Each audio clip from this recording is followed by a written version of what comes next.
Assalamu alaikum dear students.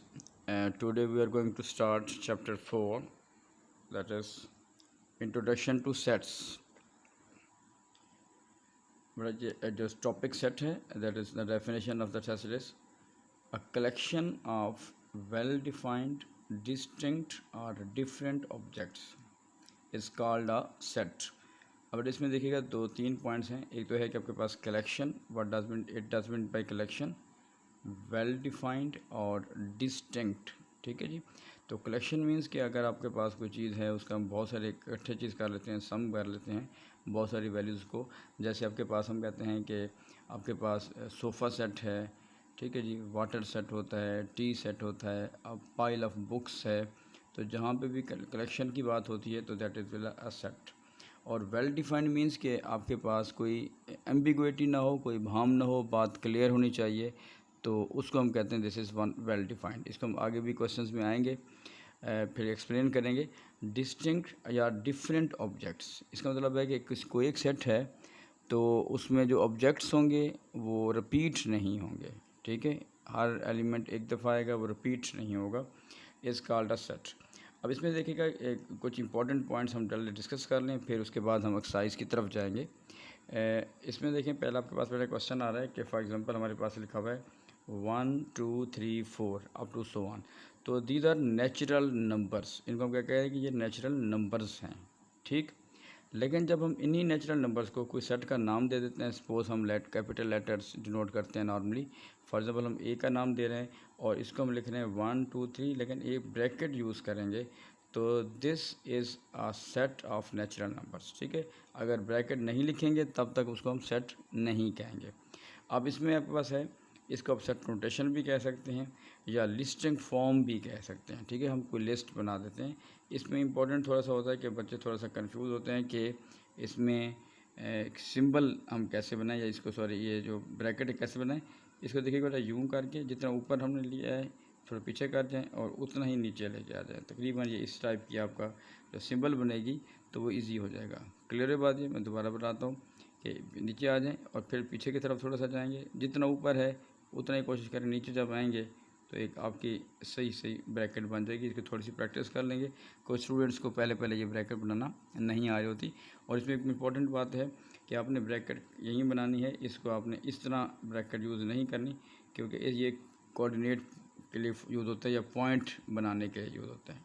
ठीक हो गया जी. अब आ जाए आपके पास, इस पर कुछ चीज़ें हम डिस्कस कर लेते हैं. लेट करते हैं, आपके पास है जी ए है तो सेट ऑफ नेचुरल नंबर्स. ठीक.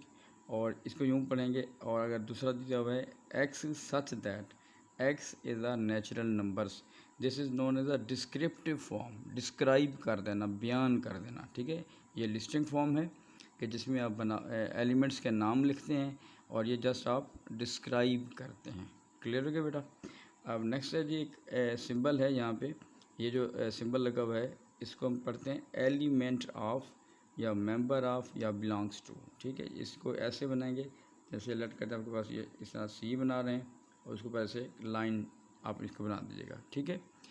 और उसके बाद अगर हम लाइन क्रॉस कर देते हैं तो इट मीन दैट कि not an element of a set. और यहाँ पे लिखा होगा एन ए, इसे पढ़ेंगे number of elements in a set. कि एक सेट है उसमें एलिमेंट्स हैं कितने आपके पास. ठीक है जी. और फॉर एग्जाम्पल आपके पास एक लिखा हुआ है S is equal to x such that x is even number. और इसमें इवन नंबर में यहाँ पे थोड़ा सा आपके पास लाइट आ रही है. हाँ जी, ये लिखा हुआ बेटा एक्स इज़ ग्रेटर देन और इक्वल टू 10 और लेस देन और इक्वल टू 25. इवन नंबर्स क्या होते हैं? वो नंबर्स जो 2 पे कम्प्लीटली डिवाइड होंगे. हाँ जी, इसमें बेटा दूसरा मेन जो कॉन्सेप्ट आ रहा है दैट इज़ वैन डायग्राम. ठीक है, वैन एक मैथमेटिशियन का नाम है, इंग्लिश मैथमेटिशियन का नाम. और इसे it is a pictorial representation of a set. A pictorial representation of a set, यानी जो सेट्स हैं उनको जब हम पिक्चर से डिनोट करते हैं या बनाते हैं, रिप्रेजेंट करते हैं, तो this diagram is known as the Venn diagram. ठीक है, वैन एक इंग्लिश मैथमेटिशियन का नाम है, उसकी बेस पे उसका नाम दिया हुआ है. अब इसमें एक चीज़ देखिएगा बेटा, एक रेक्टेंगल है रेक्टेंगल को हम यूज़ करते हैं या शो करते हैं यूनिवर्सल सेट से, ठीक है। इसको यूनिवर्सल सेट जो होता है उसको डिनोट करेंगे कैपिटल यू से, या ये सिंबल भी हम यूज़ कर रहे होते हैं, और उसके अंदर जो भी सेट है उसको एक सर्कल बना के हम उस सेट का नाम देते हैं। क्लियर के बेटा? जब हम फर्दर क्वेश्चंस करेंगे तो ऐसा भी पॉसिबल है कि एक सेट सिर्फ इन्वॉल्व हो, या ऐसा भी हो सकता है कि दो सेट्स इन्वॉल्व हों, ठीक है। उनकी ये शेप इस तरह हो सकती है। This is known as the overlapping. Overlapping means कि इसमें ए और बी कुछ ऐसे दो सेट्स हो सकते हैं जिनमें कुछ ना कुछ कॉमन है, और इन्हें कहते हैं डिसजॉइंट सेट्स। क्या कहते हैं बेटा? डिसजॉइंट सेट्स, के जिनमें कोई भी एलिमेंट कॉमन नहीं है, ठीक है जी। और फर्दर देखिएगा बेटा, हमारे पास टाइप्स ऑफ सेट्स हैं।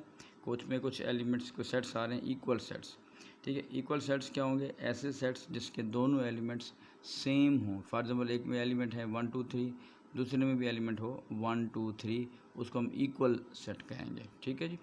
एम्प्टी सेट या null set. Empty set mean ऐसा सेट जिसमें कोई भी एलिमेंट ना हो, और इसको नॉर्मली हम डिनोट करते हैं इस तरह लिख के 0 और यूँ काट देते हैं, तो this is phi, PHI, phi से डिनोट करेंगे। And set, a set which contains no element is known as empty set or null set. Next बेटा आपके पास है फाइनाइट सेट। फाइनाइट सेट होता है कि जिसमें एलिमेंट्स की तादाद जो है वो मतलब काउंटेबल होती है। फॉर एग्जाम्पल मैं लिखता हूँ 1 2 से लेकर सपोज मैं चाहे 100 तक जाऊँ तो ये फाइनाइट होगा, ठीक। लेकिन इनफिनाइट मीन्स कि ऐसे एलिमेंट्स, ऐसे सेट है जिसके एलिमेंट्स की तादाद जो है उसको हम काउंट नहीं कर सकते, ठीक है। अनकाउंटेबल, फॉर एग्जाम्पल 1 2 3 है, अगर हम डॉट लगा देते हैं तो इस मीन्स दैट कि वो आपके पास इनफिनाइट सेट है, ठीक है जी। Can't count the elements of this one. Next एक लिखा हुआ है सिंगल टन सेट। सिंगल जैसे नाम से भी ज़ाहिर है, सिंगल टन मतलब होगा कि ऐसा सेट जिसमें आपके पास सेट के अंदर एक एलिमेंट हो, कोई भी, फॉर एग्जांपल ए लिखा हुआ है या कुछ है, उसके अंदर एलिमेंट एक होगा, that will be a singleton set. अच्छा, जब एक्सरसाइज पे आते हैं, इसमें जो क्वेश्चन नंबर 1 है आपके पास वो लिखा हुआ है B is a set of odd integers, positive integers less than 11, ठीक है। पहले देखिएगा ऑड नंबर्स क्या होते हैं बेटा? वो नंबर जो 2 पे कम्प्लीटली डिवाइड नहीं होते। अब इसका ए पार्ट है list all the elements of be in set notation, यानी कि आपने सेट की फॉर्म में लिखना है और इसको फॉलो करना है कि उसने लिखा हुआ है सिर्फ सारे ऑड नहीं लिखने हैं आपने, वो ऑड लिखने हैं विच आर लेस देन 11। और इसका आंसर प्लीज़ देख लीजिएगा, ये आपके पास सेट बन जाएगा 1 3 5 7 एंड 9, ठीक बेटा। और नेक्स्ट आपके पास दिया हुआ है state whether each of the following statement are is true और फॉल्स। यहाँ पे एक पहला एलिमेंट लिखा हुआ है कि 1 is element of B, 4 is element of B, 4 is not element of B, 0 is element of B, और 11 is not element of B. तो इसको देखिएगा हम यूँ करेंगे, अपने कंपेयर करना है ऊपर जो हमने सेट बनाया है। देखिए 1 इज़ एलिमेंट ऑफ बी, देखिएगा इसमें एलिमेंट है तो इसका मतलब है this one is the true, okay. Next लिखा हुआ जी 4 is not element of B, और देखिएगा इसमें एलिमेंट नहीं है, इसका मतलब वो ठीक कह रहा है तो ये भी ट्रू होगा। फिर है 0 इज़ एलिमेंट ऑफ बी, देखिए 0 इसमें नहीं है तो दैट दिस इज़ फॉल्स। और फिर fourth one is 11 is element of B, तो 11 भी इसमें नहीं आ रहा, तो ये भी आपके पास क्या हो जाएगा जी? फॉल्स होगा, ठीक है जी। तो अभी तक हमारी ये वीडियो थी, इसमें कुछ बेसिक मैंने डिस्कस की है, और नेक्स्ट वीडियो में हम इसके नेक्स्ट क्वेश्चंस को डिस्कस करेंगे, ओके।